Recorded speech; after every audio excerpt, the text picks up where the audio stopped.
Students, बच्चों आशा करते हैं आपने पार्ट 1 से लेकर पार्ट 5 तक पढ़ लिए होंगे। अगर आपने नहीं पढ़े हैं तो आप चैनल की प्लेलिस्ट पर जाएंगे और तो वहाँ से पार्ट 1 जो अपनी प्लेलिस्ट है वहाँ से पिछले पार्ट जो है वो पढ़ लीजिए, ठीक है। यह हम एनसीईआरटी जो है आपका सिलेबस उसकी वीडियोस करा रहे हैं जो कि सभी स्टेट में सेम है, आपका एमपी, यूपी, राजस्थान, ठीक है, आरबीएसई, सीबीएसई सब में एक सेम सिलेबस यही है। एनसीईआरटी सिलेबस है, उसके अकॉर्डिंग वीडियोस हैं अपने पास। तो बच्चों जल्दी जल्दी शेयर कर दीजिए स्टूडेंट्स के पास कि मैम यहाँ से करवा रही हैं और अच्छा क्लियरली हमें समझ में भी आ रहा है। यहाँ पर आपको जो प्रॉब्लम नहीं आएगी वो लिखने की नहीं आएगी कि क्लियर नहीं दिख रहा है, क्लियर आपको डेफिनेटली दिखेगा, क्योंकि ये जो पढ़ाई कर रहे हैं आप डिजिटल बोर्ड की कर रहे हैं पढ़ाई, तो आपको परेशानी नहीं आएगी। चलिए बच्चों आज का टॉपिक क्या है, ये बच्चों चैप्टर 4 है। ऐसा मत समझना पढ़ा क्या रहे हैं यही नहीं पता। चैप्टर 4 है केमिकल काइनेटिक्स का अपना, और क्लास 12 केमिस्ट्री तो है इसका पार्ट 6। चलिए डेफिनेशन क्या है फर्स्ट ऑर्डर की। फर्स्ट ऑर्डर की डेफिनेशन लिखने से पहले मैं आपको बता दूं, ये अपने पास वेग समीकरण होती है। अभिक्रिया का वेग सीधे सीधे समानुपाती होता है क्रिया कारक की प्रथम घात के, किसके, प्रथम घात के, मतलब फर्स्ट जो उसके पास है घात उसके समानुपाती का चिन्ह हटाएंगे बराबर आएगा और ये क्या आएगा, ये अपने पास इक्वेशन आ गई। तो हमने क्या लिखा, जैसा लिखा वह अभिक्रिया, हम इसके बाद क्या लिख रहे हैं इसकी परिभाषा, वह अभिक्रिया जिसकी अभिक्रिया वेग समीकरण में, जिसकी अभिक्रिया वेग, आप भी साथ साथ लिख सकते हैं बच्चों, अभिक्रिया वेग समीकरण में सांद्रता पदों की घातों का योग, सांद्रता पदों की घातों का योग 1 होता है। कितना होता है बच्चों, 1 होता है। या हम क्या कह सकते हैं यहाँ पे कि जहां अभिक्रिया अभिकारकों का अभिक्रिया का वेग, या क्या लिख सकते हैं और लिख लीजिए यहां से, अभिक्रिया का वेग अभिकारकों की सांद्रता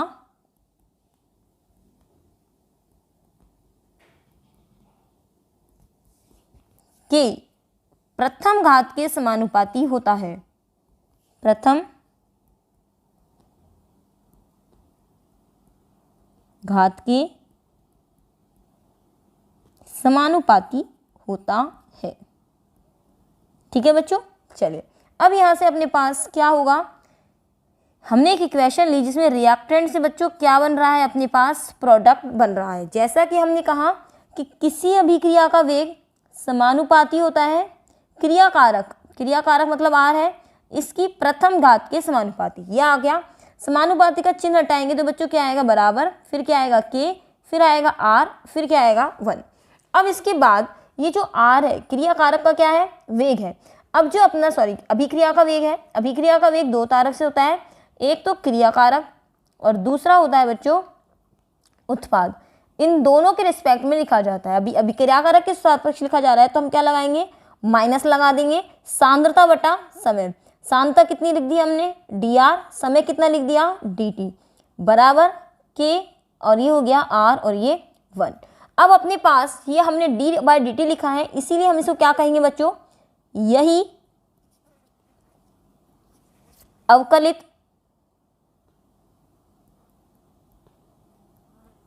वेग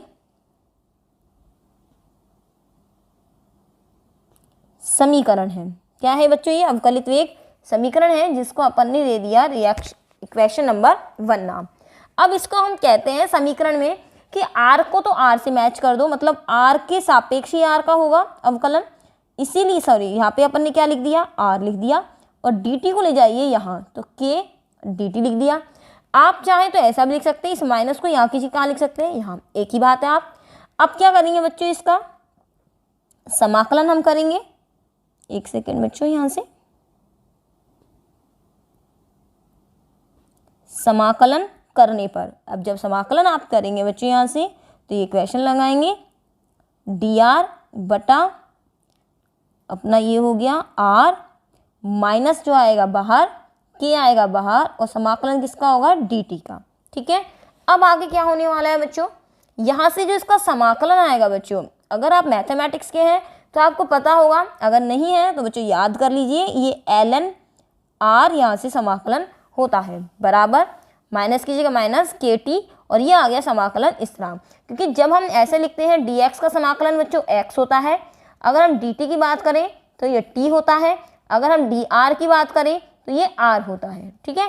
इसी तरह से मैंने dt का कहा तो क्या आ गया बच्चों, t आ गया अपने पास, इसको हटा देते हैं यहाँ से। अब देखिए हम आगे क्या कर रहे हैं, जैसा हमने वहाँ किया था, इसको इक्वेशन नंबर क्या रख देंगे, 2 रख देंगे। आगे हम लिख सकते हैं t बराबर 0 समय पर, t बराबर 0 समय पर जो सांद्रता होगी क्रियाकारक की वो r बराबर क्या हो जाएगी बच्चों, r नोट हो जाएगी। r बराबर क्या हो जाएगी, r नोट। मतलब जब क्रियाकारक हमारे पास समय शुरू ही हुआ है तो क्रियाकारक की सांद्रता क्या रहेगी, 0 रहेगी यहाँ पे। तो हम यहाँ पर t बराबर 0 समय पर अगर r बराबर r नोट है तो r की जगह क्या रख देंगे यहाँ पे, r नोट बराबर माइनस के t कितना है, 0 है, प्लस c। तो हमारे पास ln r नोट बराबर क्या आ जाने वाला है बच्चों, c आ जाने वाला है, क्योंकि माइनस के इंटू 0 क्या हो जाएगा, 0 हो जाएगा। अब c की वैल्यू आ गई। अब हम क्या कह सकते हैं, c का मान समीकरण 2 में रखने पर, ठीक है, साथ साथ कॉपी में लिखते जाइए, मैं भी तो लिख रही हूँ साथ साथ, ठीक है। c का मान समीकरण 2 में रखने पर, अब जब समीकरण 2 में हम इसका मान रखेंगे तो ln r बराबर minus K T plus ln r naught आ जाएगा। बच्चों क्लियर तो हो रहा है ना, समझ में तो आ रहा है, लिखने की तो प्रॉब्लम नहीं आ रही होगी आपको, इतना मैं डैम श्योर हूँ आपके लिए कि ln r बराबर minus K T plus ln r naught आ जाएगा। अब आगे देखिए अपने पास क्या आता है, यहाँ से अब अपने को जरूरत पड़ेगी यहाँ से इक्वेशन को पक्षांतरण करने की। तो आप यहाँ से ऐसा लिख सकते हैं ln r माइनस, इसको ले जाइए बच्चों यहाँ पे, तो क्या आ जाएगा ln r नोट बराबर माइनस के टी। अभी माइनस अच्छा नहीं लग रहा है तो इक्वेशन को क्या करेंगे, नेगेटिव से गुणा करने पर, नेगेटिव से क्या करेंगे इक्वेशन को बच्चों, गुणा कर देंगे। जब नेगेटिव से गुणा करेंगे तो इक्वेशन में ln r नोट जो माइनस का है वो प्लस का हो जाएगा, माइनस ln r। अब ये ln क्या चीज़ है, इतनी देर से मैडम कही जा रही है ln। बच्चों ln का मतलब होता है यहाँ से नेचुरल लॉग। नेचुरल लॉग मतलब प्राकृतिक लघुगुणक, और नेचुरल लॉग को हम लॉग की घात e भी लिख सकते हैं, लॉग का बेस क्या लिख सकते हैं, e भी लिख सकते हैं। तो इसको हम कहते हैं नेचुरल लॉग कहते हैं। अगर हम इसको 10 का आधार, अगर हम इसको किस में चेंज करना चाहते हैं, लॉग 10 के आधार में, तो इसको मल्टीप्लाई करना पड़ता है बच्चों चेंज करने के लिए 2.303 से लॉग ये 10 का आधार में चेंज हो जाता है, ये चीज़ है। चलो इसको हटा देते हैं। और लॉग का मतलब होता है यहाँ पे कि इक्वेशन को किस में चेंज करने में आता है अपने पास, यहाँ चेंज करने में आता है अपने पास, मतलब ln जो यूज़ आते हैं अपने पास, लॉग वगैरह किस में यूज़ आते हैं, कैलकुलेशन को ईजी करने में काम आता है। आगे देखिए इसके अंदर बच्चों क्या लिख सकते हैं हम यहाँ पे, यहाँ हम लिख सकते हैं जब ये बच्चों एक इक्वेशन होती है लॉग की कि यहाँ अगर वैल्यू अपने पास नेगेटिव में आ रही है तो ये बटा में चली जाती है, इस तरह से, है ना। अगर ये नेगेटिव में आ रहा है तो बटा में, और बटा में है तो बच्चों इसको हम इस तरह से लिख सकते हैं माइनस ln r। तो इसको ऐसे लिखा जा सकता है ln r naught upon r। बच्चों लॉग से संबंधित एक मैं आपके पास एक वीडियो डालूंगी जिसके अंदर आप लॉग समझ जाएंगे कि लॉग को कैसे सॉल्व किया जाता है, बराबर kt। ये चीज़ हो गई। मैंने फिर से आपको कहा यहाँ पर देखिए स्टूडेंट्स, आगे क्या होगा अपने पास, यहाँ पे ln r नोट बटा r आ गया। अब यहाँ से मैंने अभी भी बताया था कि ln जो होता है वो log e नेचुरल बेस का होता है, इसको चेंज करना होता है log 10 के बेस में, तो मल्टीप्लाई किससे करते हैं, 2.303 से। तो आप इसको मल्टीप्लाई कर दीजिए 2.303 से, और यहाँ पर लगा दीजिए log, चाहे तो छोटा सा log 10 लगा सकते हो यहाँ पर, और ये हो गया r नोट अपॉन r, ठीक है। आगे देखिए अपन इसके अंदर क्या होने वाला है, बराबर के टी। देखिए स्टूडेंट्स यहाँ पे 2.303 अपॉन टी, लॉग आप चाहे 10 लिखिए चाहे नहीं लिखिए, इससे फ़र्क नहीं पड़ेगा, ऑटोमेटिकली अंडरस्टैंडेबल है, ठीक है। अब ये जो अपने पास आ गई इक्वेशन बच्चों, यही है अपने पास समाकलित वेग समीकरण, ठीक है। अब आप इसके अंदर लिख लीजिए यहाँ पर कि यह समाकलित वेग समीकरण है।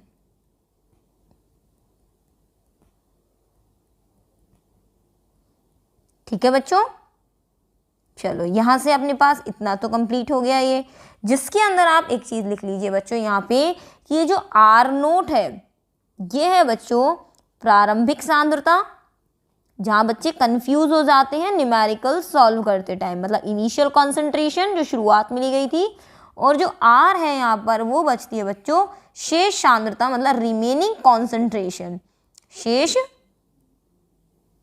सांद्रता। ठीक है, चलिए आगे बात करते हैं। यहाँ पे आगे देखिए, यहाँ पे यदि प्रारंभिक सांद्रता अज्ञात हो, क्या लिखेंगे, यदि प्रारंभिक सांद्रता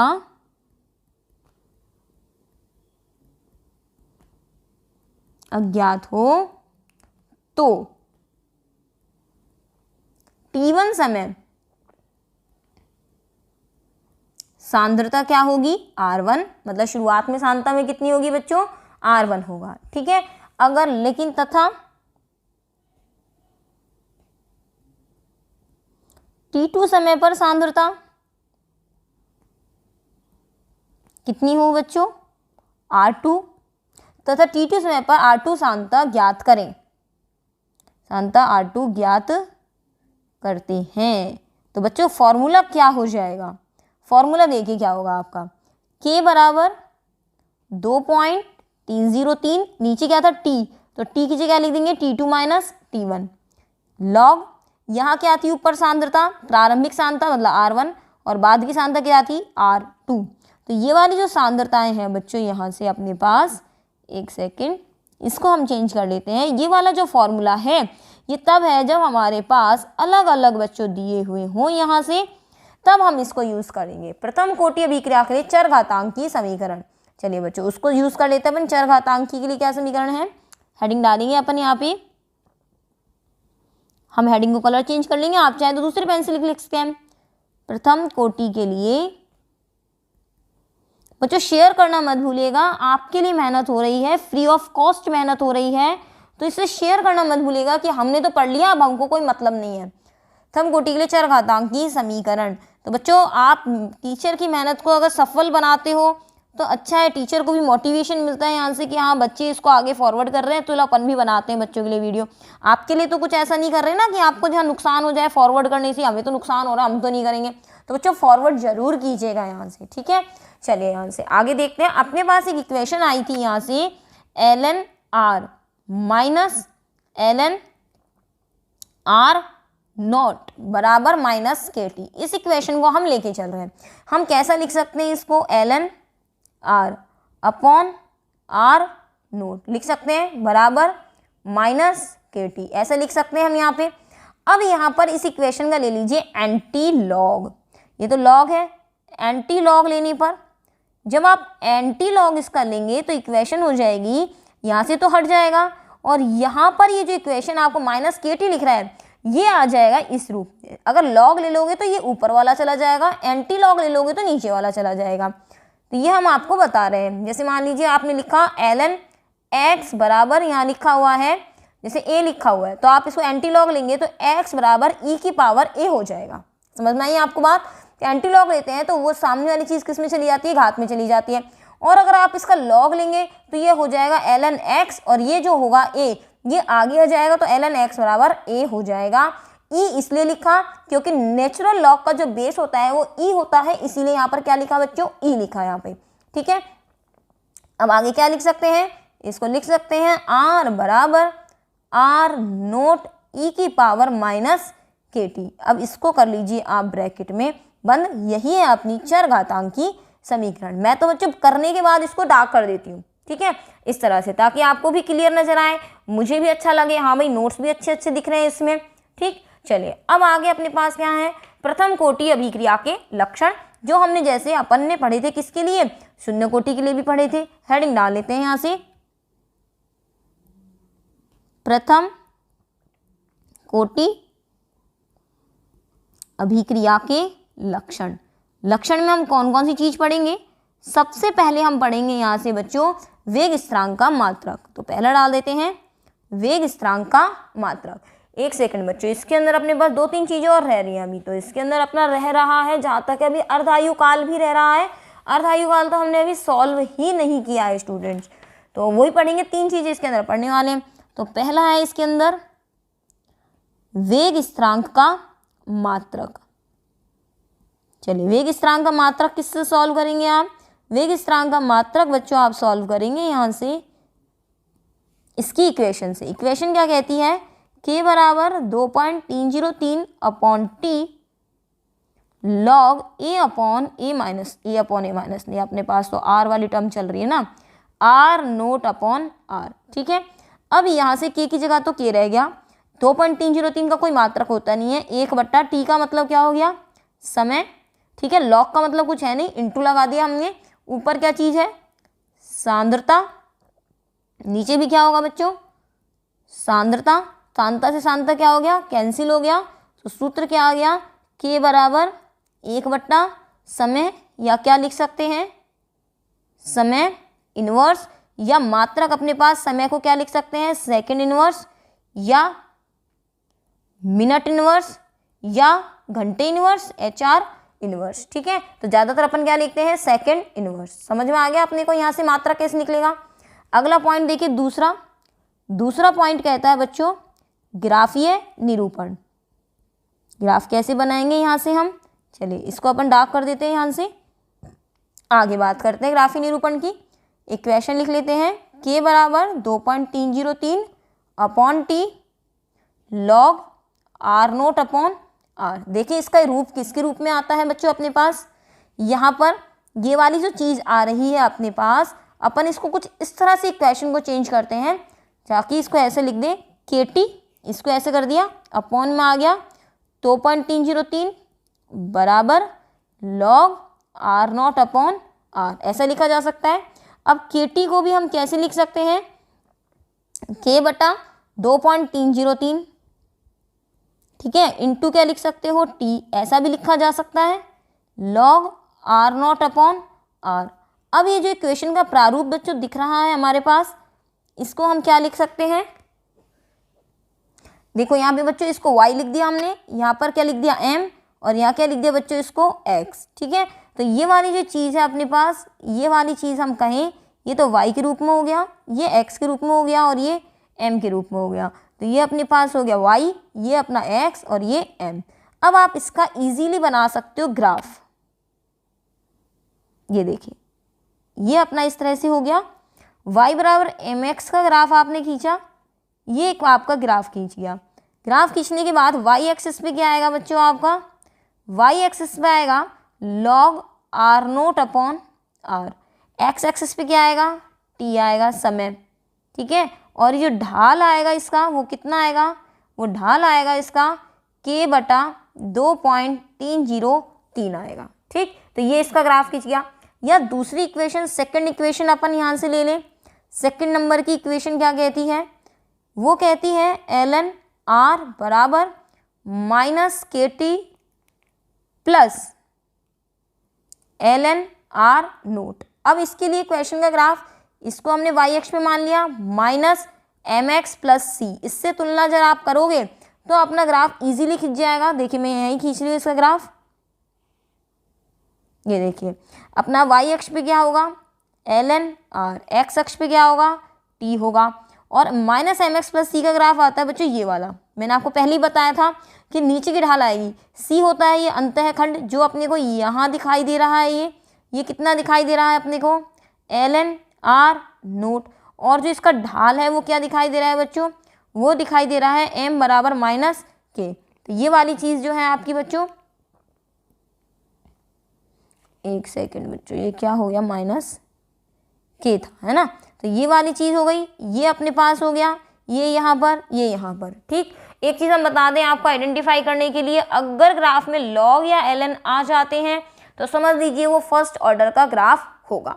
नेक्स्ट अपन तीसरा इसका जो अपने पास है बिंदु, वो है हमारे पास हाफ लाइफ, मतलब अर्ध आयु काल। हाफ लाइफ की आगे बात करें बच्चों यहाँ से, चलिए देखिए हाफ लाइफ देखिए, यहाँ से इक्वेशन होती है k बराबर 2.303 upon T log r naught upon r। ठीक, यहाँ से क्वेश्चन भी बनता है कि सिद्ध कीजिए कि प्रथम कोटि का अर्धायु काल सांद्रता पर निर्भर नहीं करता। तो टी बराबर क्या आएगा बच्चों, टी हाफ आ जाएगा। उस कंडीशन में जो अपने पास यहाँ से आर की वैल्यू बचेगी वो कितनी बच जाएगी, आधी। पहले बताई थी आधा समय बीतने पर सांद्रता क्या रह जाएगी, आधी रह जाएगी। अब ये वाली चीज़ जो है वो इक्वेशन में पुट कर दीजिए आप। जैसे इक्वेशन में पुट करेंगे बच्चों, टी की जगह टी हाफ यहाँ ले लिया और के को ले लिया इसके नीचे, मतलब इक्वेशन में इंटरचेंज कर दिया। इन दोनों को किया जा सकता है यहाँ से। अब आगे देख लीजिए, लॉग आर नोट की जगह आर नोट रहेगा और आर की जगह हमने यहाँ हाफ लाइफ की बात कर ली तो आर नोट अपॉन 2 हो जाएगा। अब आप इसको आगे सॉल्व जब करेंगे तो क्या हो जाने वाला है, इस तरह से लिखेंगे, फिर लॉग, और इसको जब आप सॉल्व करेंगे तो यहाँ से ये देखिए R naught upon R naught into क्या आ जाएगा, 2, क्योंकि 2 ऊपर चला जाएगा, यहाँ से कैंसिल हो जाएगा। इट मीन्स क्या आ जाएगा, लॉग 2 आ जाएगा। अब आप इसको आगे सॉल्व करेंगे 2.303 के लॉग 2 की वैल्यू होती है 0.3010। जब इसको आप सॉल्व करेंगे आगे तो इक्वेशन आ जाएगी 0.693 अपॉन के। ये अपने पास आ गया बच्चों, और यही है अपने पास प्रथम कोटि की अभिक्रिया का अर्ध आयु काल। यहाँ आप देख सकते हो यहाँ कोई भी सांद्रता का पद नहीं है, तो यहाँ हम लिख सकते हैं कि यहाँ कोई भी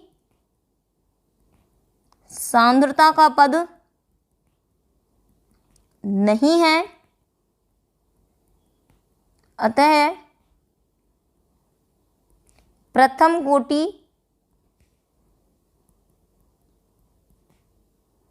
का अर्ध आयु काल सांद्रता पर निर्भर नहीं करता। इसकी एक याद बता दें आपको, ए से मान लीजिए ए आपका जो पदार्थ है, जैसे एग्जाम्पल के तौर पे कह दें कोई पदार्थ ए 100 ग्राम है, इससे पदार्थ 50 ग्राम हुआ, 50 ग्राम से यहाँ 25 ग्राम हुआ, 25 ग्राम से 12.5 ग्राम हुआ। आपसे कहा गया कि इस अभिक्रिया के लिए अर्ध आयु काल 1 घंटा है, तो उस कंडीशन में 100 से 50 ग्राम होने में कितना समय लगा, 1 घंटा। तो 50 से 25 ग्राम होने में भी कितना टाइम लगेगा, 1 घंटा। 25 से 12.5 होने में भी कितना टाइम लगेगा, 1 घंटा। इसका मतलब कितनी हाफ लाइफ यूज आई इसके अंदर, 3 हाफ लाइफ यूज आई। तो क्वेश्चन आपका बन जाता है कि 100 से ग्राम 12.5 ग्राम होने में कितनी हाफ लाइफ का यूज हुआ, तो 3 हाफ लाइफ आई। इसका मतलब यहाँ कोई भी चेंज नहीं हुआ, टाइम उतना ही रहा, चाहे पदार्थ 1 ग्राम क्यों नहीं रह जाए। और यहाँ पर ही बना देते हैं बच्चों इसका ग्राफ, जो यहाँ से इम्पॉर्टेंट रहेगा आपके लिए एग्जाम के लिए, कि हाफ लाइफ और इसमें समय और सांद्रता में ग्राफ बताइए प्रथम कोटि के लिए। तो टी हाफ क्या चेंज हुआ, यहाँ से टी हाफ चेंज नहीं हुआ। टी हाफ पूरी अभिक्रिया के लिए एक स्ट्रेट लाइन यहाँ से रहता है, चाहे सांद्रता कितनी ही क्यों ना बढ़ जाए। सांद्रता कम है तो भी उतना ही है, सांद्रता ज़्यादा है तो भी उतना ही ग्राफ यहाँ पे रहा है। तो ये अपना सांद्रता से बिल्कुल फ्री होता है, ये प्रथम कोटि के लिए ग्राफ है। तो बच्चों आज का जो टॉपिक है वो यहीं पर ख़त्म होता है अपना। इसके बाद हम कल करेंगे इसके अंदर क्या चीज़ करने वाले हैं, हम कल इसके अंदर हम करेंगे इसके न्यूमेरिकल, लॉग के बारे में समझेंगे, लॉग क्या चीज़ है, फिर उसके बाद सॉल्व करेंगे अपने न्यूमेरिकल। थैंक यू स्टूडेंट्स, मिलते हैं कल की क्लास में। जल्दी से शेयर कीजिए, बच्चों को जोड़िए कि हम यहाँ पर केमिस्ट्री पढ़ रहे हैं क्लास 12 की, जो बहुत अच्छे से हम कर पा रहे हैं। ठीक है बच्चों, कमेंट्स में बताइएगा आपको कैसा लग रहा है पढ़ना, जरूर कीजिएगा कमेंट्स में। Thank you students, bye bye.